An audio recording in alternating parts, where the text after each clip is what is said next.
was it like on the set of Little House on the Prairie? The actress who played Michael Landon's wife says it wasn't as wholesome as it seemed.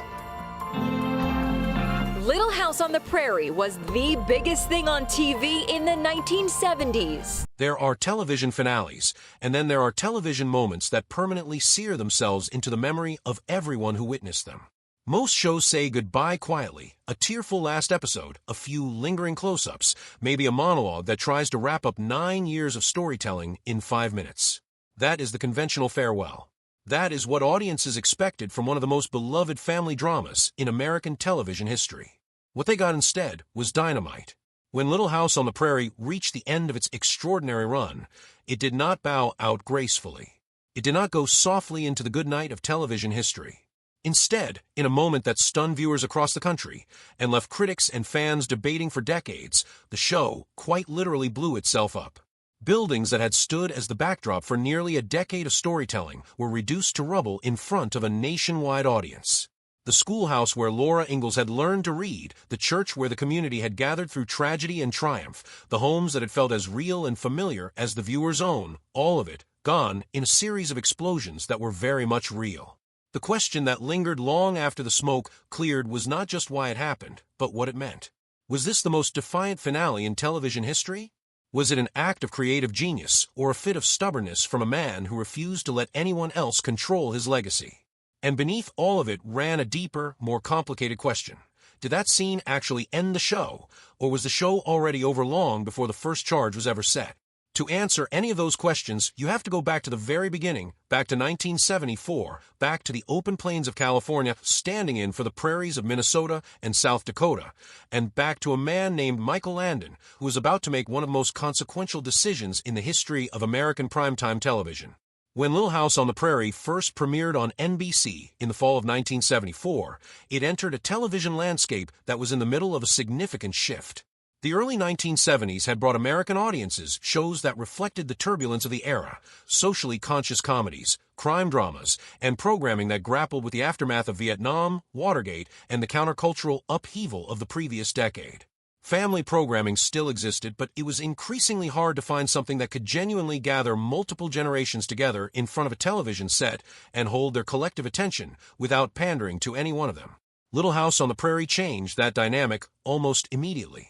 Based on the beloved autobiographical book series by Laura Ingalls Wilder, the show told the story of the Ingalls family, Father Charles, Mother Caroline, and their daughters Mary, Laura, and Carrie, as they carved out a life on the American frontier in the latter decades of the 19th century. The setting was Walnut Grove, Minnesota, a small farming community where neighbors knew each other by name and life struggles were measured in harvests and weather, and the quiet resilience of people who had very little but found ways to create meaning from it. What made the show remarkable from the very first episode was not just the warmth of its storytelling, but the willingness of its creators to treat that warmth as something worth protecting. The frontier life depicted on screen was not romanticized into fantasy. There was genuine hardship in Little House, crop failures, debt, illness, death, disability, and the kind of moral complexity that most family shows of the era avoided entirely. The Ingalls family lost children. They watched friends suffer. They confronted prejudice and injustice and addiction. And through all of it, they held together with a kind of love that felt earned rather than simply assumed. At the center of this creative vision was Michael Landon. He played Charles Ingalls, the patriarch of the family, and his performance was the emotional anchor of the show. But Landon's influence extended far beyond what he did in front of the camera. He was a writer, a director, and ultimately an executive producer, a man who wore every hat on that set and wore all of them at once. He developed storylines, oversaw scripts, shaped the tone of individual episodes, and made the kinds of high-level decisions that most actors never get anywhere near. His creative fingerprint was on virtually everything Little House produced across its 9-season run. That level of control was both the show's greatest strength and, eventually, the source of its most significant internal tensions. But in those early years, the result was something that television had not quite seen before. A prime-time drama that could be genuinely moving without being sentimental, genuinely challenging without being exploitative, and genuinely popular without compromising the things that made it worthwhile. Within its first 2 seasons, Little House on the Prairie had established itself as one of the most-watched programs on American television.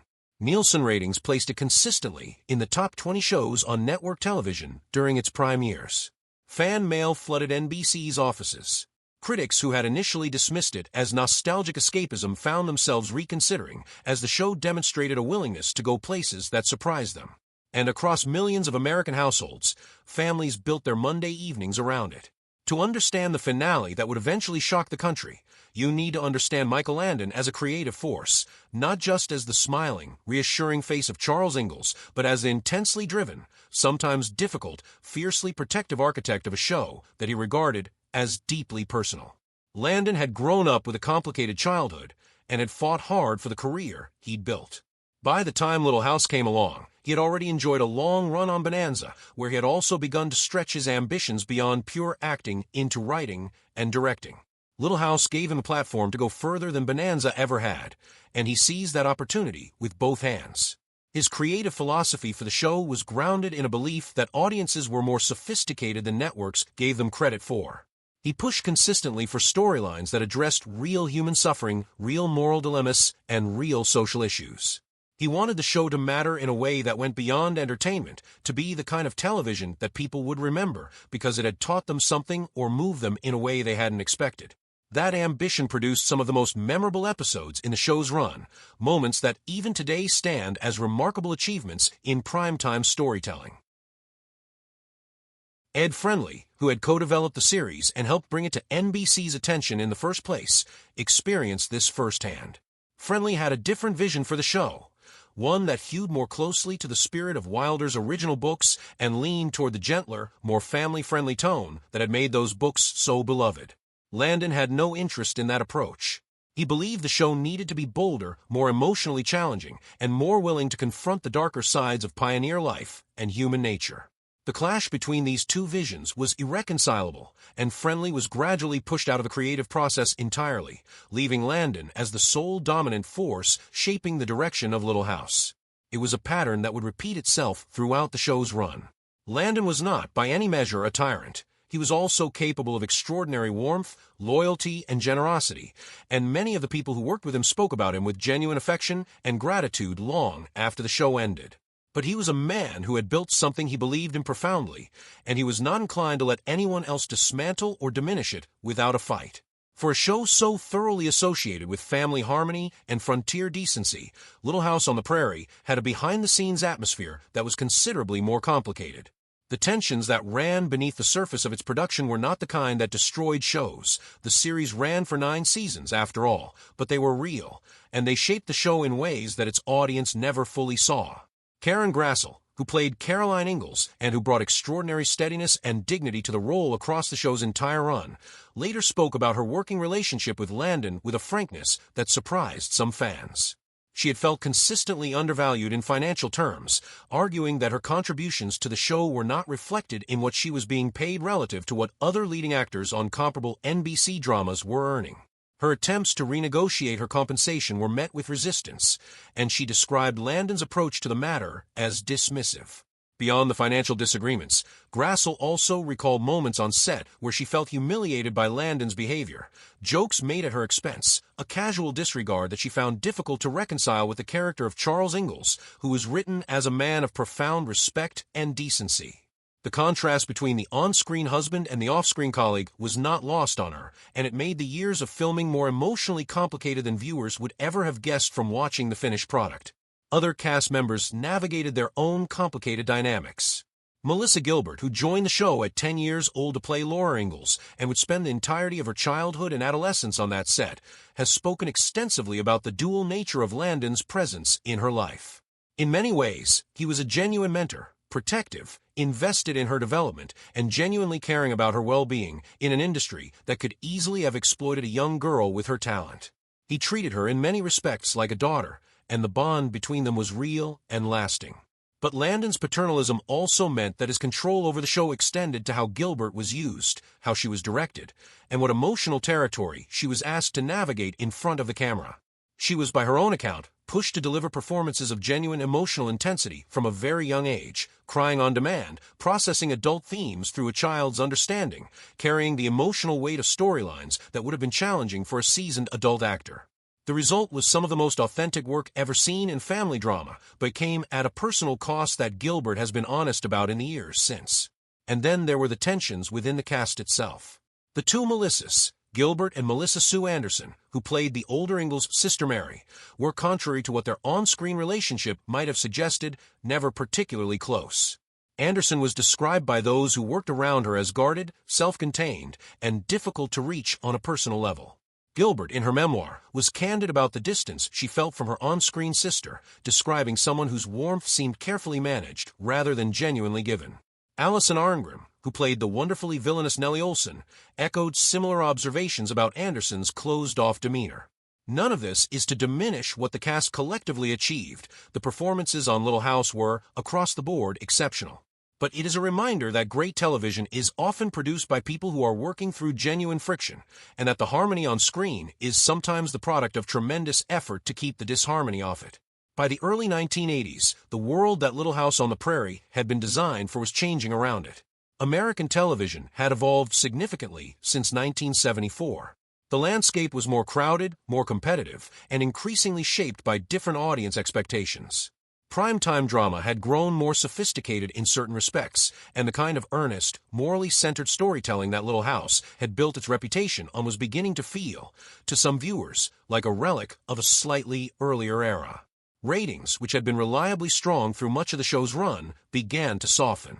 The numbers were not catastrophic. Little House remained a viable program, but the trajectory was unmistakable, and network executives at NBC were watching it carefully. The show had given the network nearly a decade of solid viewership, but the entertainment business operates on futures as much as history, and the future that NBC's executives saw for Little House was less certain than its past. Landon, for his part, pushed back against the idea that the show was finished. He believed that the right storylines could arrest the decline and bring audiences back. He had faith in the material, faith in the cast, and faith in his own ability to find the emotional resonance that had made the show so successful in its prime. His argument was that the problem was not the show itself but the way it was being positioned and promoted, and that with the right creative decisions, it could find its audience again. NBC disagreed. From the network's perspective, the show had run its natural course. 9 seasons was an extraordinary run by any measure, and the investment required to continue producing Little House at the level of quality that Landon demanded was becoming harder to justify against declining returns. The network wanted to close the chapter and move on. What followed was a negotiation that reflected all the tensions that had been building between Landon and the network throughout the show's run. They reached a compromise. Little House on the Prairie would conclude after its 9th season, but the story would continue, at least briefly, in a spin-off series called Little House, a new beginning which would shift focus to Laura and Almanzo and their life beyond Walnut Grove. Landon himself would step back from his central role, and the show would attempt to regenerate around a different creative center. The spin-off lasted exactly 1 season. Without Landon as its driving force, it struggled to find either the ratings or the creative identity that the original had possessed. The audiences who had followed Little House for nearly a decade were, it turned out, following Landon as much as they were following the Ingalls family, and without him, the connection that had made the show so compelling simply wasn't there. By the time it came to producing the final chapter of Little House, the 2-hour television film titled The Last Farewell, which aired in 1983, Landon had made a decision that no one expected, and that would define the show's legacy for every decade that followed. He was going to destroy the set. Not metaphorically. Not in some dramatically staged fictional sequence using clever camera tricks and movie magic to create the illusion of destruction. He was going to bring in real explosives, rig the real buildings that had served as the real physical backdrop for 9 years of production, and blow them up. For real. On camera. The story he built around this decision, the narrative justification for the destruction of Walnut Grove within the world of the show, involved a greedy land baron who arrives to seize the town from its residents through legal manipulation, claiming ownership of the land and everything on it. Faced with losing their homes to a man whose only motivation is profit and power, the people of Walnut Grove come to a collective decision. If they cannot keep what they have built, then no one will have it. Rather than surrender their community to someone who neither understands nor deserves it, they choose to destroy it themselves, on their own terms. It was on one level, a perfectly constructed metaphor for what Landon himself was doing. The land baron in the story was, in a reading that Landon himself never fully denied, NBC, the corporate entity that had decided to take something he cherished and repurpose it for its own ends. And the decision to blow up Walnut Grove rather than leave it standing for someone else to use was Landon's real-world response to the end of the show. He had stated plainly that he could not bear the thought of the set being rented out as a backdrop for some other production, of the buildings that had housed Charles and Caroline Ingalls being used to film something entirely unrelated, while the Ingalls family story was left to gather dust. So he set the charges and detonated them, and the schoolhouse and the church and the homes and all the rest of it came down in a series of explosions that were every bit as real as they appeared on screen.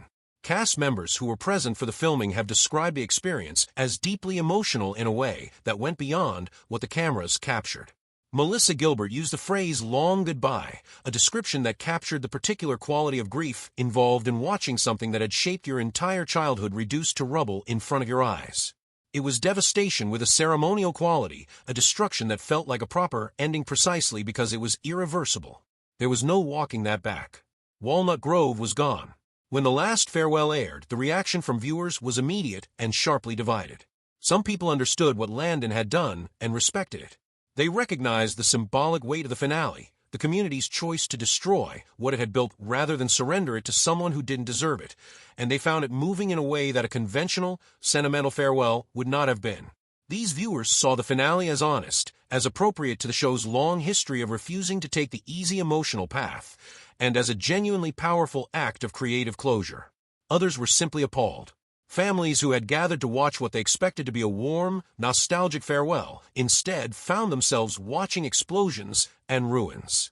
Viewers who had invested 9 years of Monday evenings in the Ingalls family felt that the destruction of Walnut Grove was not a farewell, but a violation, that it desecrated the memory of something they had loved rather than honoring it.